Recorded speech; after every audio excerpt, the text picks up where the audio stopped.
Hi, my name is Kaleigh. I'm interviewing my grandma about her great-grandparents and great-great-grandparents that came to Nebraska from other countries. Who are the family members that came? My great-grandpa and great-grandma came, and my great-great-grandpa and grandma came from other countries to settle in Nebraska. Where did they come from?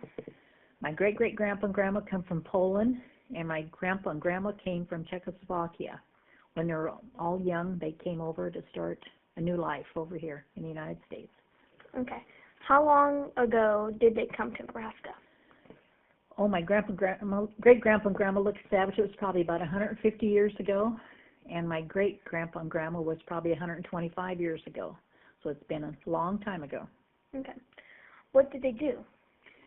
My great-grandpa was a bricklayer, a mason. He did a lot of brickwork in St. Paul, laid a lot of bricks and blocks, worked on a lot of buildings. And my great-great-grandpa and grandma were farmers. They homesteaded the farm where my brother lives right now, which is just a half mile down the road. And it's already gone to the 6th generation farming. It's been in the family for probably over 125 years already. So a place in St. Paul like Runza, isn't that where my great-great-grandpa built his house? Yes, he built it there. When they first come over, he built each block separately, and my grandpa and grandma lived there until they passed away. And then the house was torn down probably about maybe 5 years ago, within the last 5 years, and that's where the new Runza is now in St. Paul. Okay. Why did it come? Oh, I think they just wanted to have a better place to raise their family, more opportunities, and just I suppose they probably heard a lot of stuff about the United States and why they chose to come exactly to Nebraska. I don't know, but I'm glad they did. Yeah. So just like, did they all live in St. Paul? Like your great-grandparents and great-great-grandparents, did they just live in St. Paul all together, or did they live separately?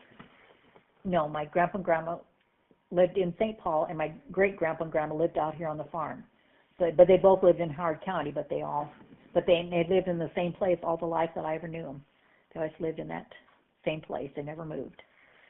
So they lived in St. Paul and out in the country. And so you're saying that your brother lives now, about half a mile away, or mile. Mm-hmm. That's where they used to homestead and everything? That's where they homesteaded the ground, yes. The ground was given to them. They had to live on it for so long and take care of the ground, and that's what they did. Okay. And every generation after that has increased the ground and made additions to it and improvements to it, and it's nice, very nice farmstead now. Okay. Thanks to them.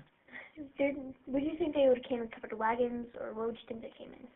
I think some of them probably came across the boat, across the ocean. Then I don't know if they came by trains, but they did have covered wagons in those days. That's on horses and stuff. That's how they got around. So I don't really know how they came over here, how they actually got to the place, but I'm sure they had some method of horse travel or wagons, horse and buggy or something.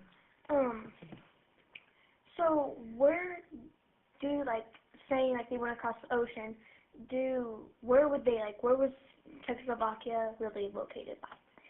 It's over by Germany, but I don't know what route they took or anything. I don't know. I don't have any idea how they.